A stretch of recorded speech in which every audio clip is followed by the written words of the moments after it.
Merhaba, senin için özel olarak hazırladığımız bu incelemeye hoş geldin.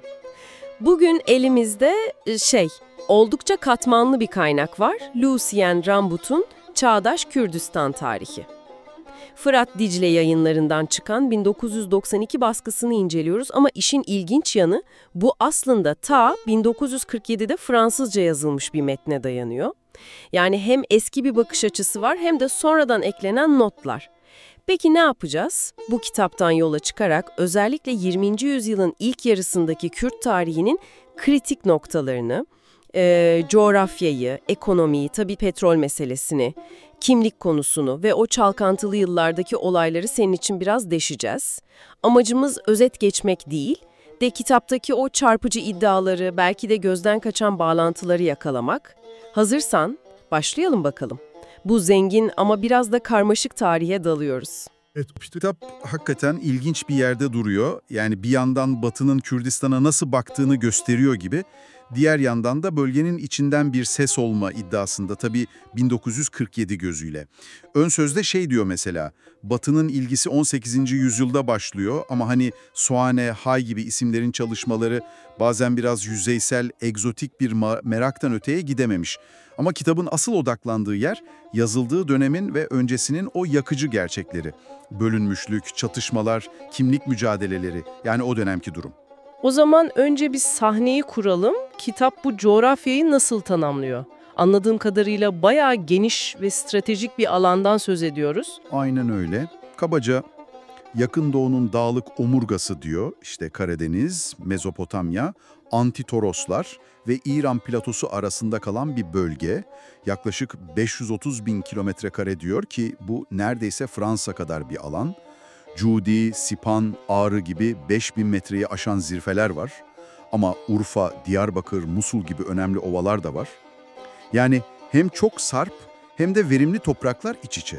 Çok çeşitli bir coğrafya. Peki bu coğrafyanın zenginliğine, yani ekonomik olarak neyin altı çiziliyor kitapta? Sadece tarım, hayvancılık mı? Tabii tarım ve hayvancılık temel geçim kaynağı olarak anlatılıyor. Buğday, arpa, pamuk, pirinç, hatta meşhur Malatya kayısı, sincar inciri falan. Hayvancılıkta da Van koyunlarının iriliğine dikkat çekmiş mesela. Ama kitabın asıl böyle ısrarla vurguladığı şey, bölgenin neredeyse kaderini belirleyen faktör, petrol. Petrol, evet. Özellikle o kuzeybatı-güneydoğu hattında uzanan dağ kuşağının Basra Körfezi'ne doğru inen devasa bir petrol ekseni oluşturduğunu söylüyor. Anglo-Persian Company'nin İran'daki, Irak Petroleum Company'nin Busul, Kerkük'teki faaliyetleri ve hatta Türkiye'de Siirt civarındaki potansiyel ki 1940'larda Türk hükümetinin de bundan bahsettiği not edilmiş. Yani kitap diyor ki, bölgenin o jeopolitik önemi büyük ölçüde bu yeraltı zenginliğinden geliyor. Coğrafya ve ekonomi tamam gibi. Peki ya insanlar? Kitap Kürt kimliğini, kültürünü nasıl resmediyor? Şey diyor, ilginç, kendine özgü, sağlam yapılı, dağlı bir halk olarak tanımlıyor.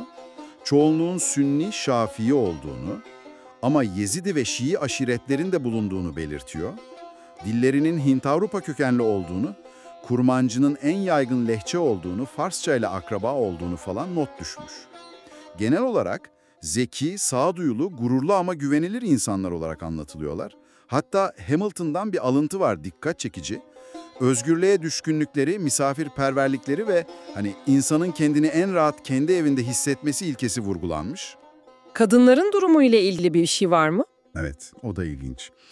Komşu kültürlere göre daha eşit statüde olduklarını, peçe takmadıklarını, evin yönetiminde söz sahibi olduklarını belirtmiş ama aynı zamanda şehirlerde yaşayan, modern eğitim almış doktor, avukat, mühendis gibi bir kesimin varlığına ve bunların güncel sorunlarla ilgilendiğine de dikkat çekiyor. Yani hem geleneksel yapıyı anlatıyor hem de modernleşen bir yüzü gösteriyor. Gelelim o kilit meseleye. Kitabın Kürt sorunu olarak tanımladığı şey ne tam olarak? Nasıl ortaya çıkmış yazara göre? Birinci Dünya Savaşı sonrasında hani etnik sınırlara falan pek bakılmadan Kürdistan coğrafyasının 4 ülke Türkiye, İran, Irak, Suriye arasında siyasi olarak bölünmesiyle başlıyor. Yazarın kendi dönemindeki tahminiyle kitapta 9 milyon denmiş, parantez içindeki notta bugünkü tahminle 34 milyon diyorlar. Çok büyük bir nüfusun ortak dile, kültüre, geleneklere rağmen parçalandığını söylüyor. Daha da önemlisi, bu bölünmenin ardından ilgili devletlerin şiddetle içeren asimilasyon politikaları uyguladığını iddia ediyor. Dil yasakları, eğitim engelleri, ekonomik ihmal gibi. O döneme ait nüfus tahminleri de veriyor hatta, ilginç rakamlar. Türkiye'de 4 milyon, İran'da 3,5 milyon, Irak'ta 1 milyon, Suriye'de 700 bin gibi. Tabii bu rakamların devletlerin açıkladığından daha yüksek olduğunu da ekliyor. Yani temel sorun bölünmüşlük ve ardından gelen baskılar. İşte tam bu noktada büyük güçler ve anlaşmalar devreye giriyor sanırım, değil mi? Özellikle Sevr ve Lozan. Kitap bu süreci nasıl anlatıyor? Evet, burası kitabın gerçekten en çarpıcı bölümlerinden biri olabilir. Yazar Sevr Anlaşması'na Ağustos 1920 çok büyük bir önem veriyor. Diyor ki, Sevr'in 62. maddesi Fırat'ın doğusu, Ermenistan'ın güneyi ve Suriye-Mezopotamya sınırının kuzeyinde kalan Kürt bölgeleri için bir özellik planı öngörüyordu. Özellik? Hatta 64. madde daha da ileri gidiyor. Eğer bu bölgedeki Kürtler bir yıl içinde Milletler Cemiyeti'ne bağımsızlık için başvurursa ve cemiyet de bunu onaylarsa, Türkiye'nin bunu kabul edeceğini taahhüt ettiğini belirtiyor. Musul vilayetindeki Kürtlerin de bu potansiyel devlete katılması mümkündü. Yani kağıt üzerinde bayağı net bir yol çizilmişti. Ama bu sadece kağıt üzerinde kaldı, değil mi? O hiç uygulanmadı. Anlaşması Temmuz 1923 ile bu tablonun tamamen değiştiğini söylüyor. Lozan'da Sevr'deki o spesifik Kürt maddelerinden eser yok. Azınlık haklarına dair genel ifadeler var tabii. Madde 38, 39 gibi işte tüm vatandaşların hakları, dil serbestisi vesaire, ama Kürtlere yönelik özel bir statüden kesinlikle bahsedilmiyor. Yani o umutlar tamamen sönmüş Lozan'la birlikte. Kitap bu durumu Pandora'nın kutusunun kapanması veya paçavra kağıtlar devrinin bitmesi gibi ifadelerle yorumluyor. Yani Sevr'deki vaatlar geçersiz kılındı diyor. Bu Kürtler açısından büyük bir hayal kırıklığı ve tarihi bir dönüm noktası olarak sunuluyor kitapta. Anladım. Peki Sevr'deki umutlar Lozan'da sönünce Türkiye Cumhuriyeti'nin ilk yıllarında neler oluyor? Kitap mesela Şeyh Said isyanına 1925 nasıl yaklaşıyor? Kitap isyanın nedenleri konusunda farklı bakış açılarını aktarıyor. Bir yandan Ankara hükümetinin 1924'te Kürt dilini yasaklaması, liderleri sürgüne göndermesi gibi adımların isyana zemin hazırladığını belirtiyor. İsyanın aslında Cibranlı Halit Bey'in Azadi örgütü tarafından planlandığını ama Piran'daki bir olayla erken patlak verdiğini ve Şeyh Said'in liderliği üstlendiğini anlatıyor. Peki Ankara'nın bakışı nasıl aktarılmış? Diğer yandan Türk resmi görüşü olarak sunulan isyanın gerici, feodal bir hareket olduğu, laikliğe ve ilerlemeye karşı çıktığı yorumunu da aktarıyor. P. Gent İzon'dan alıntı yaparak, fakat hemen ardından ilginç bir detay ekliyor. Diyarbakır İstiklal Mahkemesi hakiminin idam mahkumlarına hitaben amacınız bağımsız bir Kürdistan yaratmak idi dediğini belirterek işin milliyetçi boyutuna da güçlü bir vurgu yapıyor. İsyanın bastırılması peki? Bastırılmasındaki sertlik kitapta geniş yer tutuyor, Armstrong'dan alıntılar var. Kürdistan ateş, kan ve demirle boğuldu, köyler yakıldı, kadın ve çocuklar katledildi gibi. Hatta Dr. Blat Şirguh'un kitabından Lice, Darahene, Genç gibi bölgelerde on binlerce insanın öldürüldüğü, binlerce evin yıkıldığına dair rakamlar veriyor. Yani kitap bastırma sürecini son derece kanlı olarak tasvir ediyor. Bu isyanın ardından baskılar devam ediyor mu peki? Ağrı 1930 ve Dersim 1937 olayları nasıl anlatılıyor kitapta? Evet, kitap 1925-28 arasında yarım milyondan fazla Kürdün Batı illerine sürüldüğünü iddia ediyor. Bu gergin atmosferde 1927'de Hoybun adlı bir örgütün kurulduğunu ve Ağrı'da İhsan Nuri Paşa liderliğinde bir isyan başladığını anlatıyor. Ankara'nın bu isyanı bastırmak için hava kuvvetlerini de kullanarak büyük bir askeri operasyon düzenlediğini, köylerin bombalandığını aktarıyor. Asimilasyon politikaları da bu dönemde mi yoğunlaşıyor? Kitap kam olarak öyle savunuyor. Bu dönemde asimilasyon politikalarının zirveye çıktığını iddia ediyor ve bunu desteklemek için dönemin Başbakanı İsmet İnönü'den, bu ülkede Türk'ten başkasının hakkı yoktur ve Adalet Bakanı Mahmut Esat Bozkurt'tan, Türk olmayanların tek hakkı hizmetçi olmak, köle olmaktır, çok sert ifadeler alıntılıyor. 1932'deki sürgün kanunuyla Kürtlerin kitlesel olarak sürülmesine yasal bir zemin hazırlandığı, Özellikle aşiret liderlerinin hedef alındığı, dil ve kültür üzerinde baskı kurulduğu belirtiliyor. Dersim olayı peki? Dersim 1937 ise tam da bu sürgün yasalarının yarattığı huzursuzluk ortamında patlak veriyor kitapta. Seyit Rıza'nın direnişinin, Sabiha Gökçen'in de katıldığı hava destekli askeri harekatla bastırıldığı anlatılıyor. Kitap, hükümetin olayı basit bir polis meselesi veya eşkıyalık olarak göstermeye çalıştığını ama meselenin daha derin bir Kürt sorunu olduğunu savunuyor.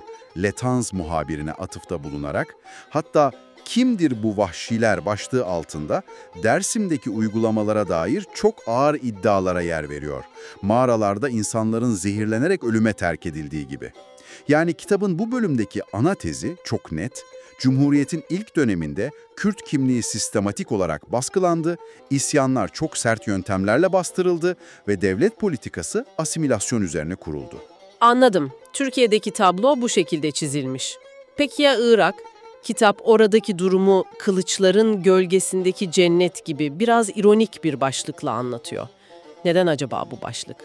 Başlık gerçekten manidar. Evet, Irak'ın İngiliz mandası altında kurulduğunu, sonra kağıt üzerinde bağımsız olduğunu ama başından beri Sünni Arap yönetimiyle Kürtler, Şiiler gibi diğer gruplar arasında ciddi gerilimler olduğunu belirtiyor. İngilizlerin rolü ise kitapta oldukça karmaşık ve çelişkili resmedilmiş. Başlangıçta Kürtlerle işbirliği yapıyorlar gibi görünüyor. Hatta Kerkük'ü alınca Şeyh Mahmud Barzanji'yi geçici yönetici olarak atıyorlar 1918'de. Ama bu ittifak pek uzun sürmüyor galiba. Hem de hiç. Şeyh Mahmud daha fazla özellik isteyip hatta kendini Kürdistan kralı ilan edince 1919 İngilizler hemen müdahale ediyor, onu yenip Hindistan'a sürgüne gönderiyorlar. Ama sonra bölgedeki huzursuzluk artınca ve Kürtlerin baskısıyla onu 1922'de geri getirmek zorunda kalıyorlar. Şeyh Mahmud tekrar Süleymaniye merkezli bir yönetim kurup Roja Kurdistan diye bir gazete çıkarınca bu sefer İngilizler ne yapıyor dersin? Kraliyet Hava Kuvvetleri'ne yani RAF'yi devreye sokuyor. Hava kuvvetlerini mi? Evet, kitap RAF'nin Süleymaniye ve çevresini nasıl bombaladığını, onlarca köyün yerle bir edildiğini anlatıyor. Hatta sayılar veriyor. Baroj, Missouri, Şirvan bölgelerinde 79 köy, 2382 ev yıkılmış diyor. İşte kılıçların gölgesi biraz da bu RAF bombaları oluyor anlaşılan. Şeyh Mahmud tekrar dağlara çekilmek zorunda kalıyor. Mıydı? Evet. Özellikle İran Milletler Cemiyeti'ne üyeliği sürecinde 1932 ve daha öncesinde Musul meselesi çözülürken 1925-26 Kürtlere yönetimde, adalette, eğitimde, kendi dillerini kullanma hakkı, Kürt memurlar atanması gibi bir dizi hak vaat ediliyor. Hatta dönemin Irak Başbakanı'nın mecliste Kürtlerin haklarını tanımak mecburiyetindeyiz dediği aktarılıyor kitapta. Ama bunlar uygulanmıyor mu? Kitap tam olarak onu iddia ediyor. Tüm bu sözlerin büyük ölçüde kağıt üzerinde kaldığını savunuyor.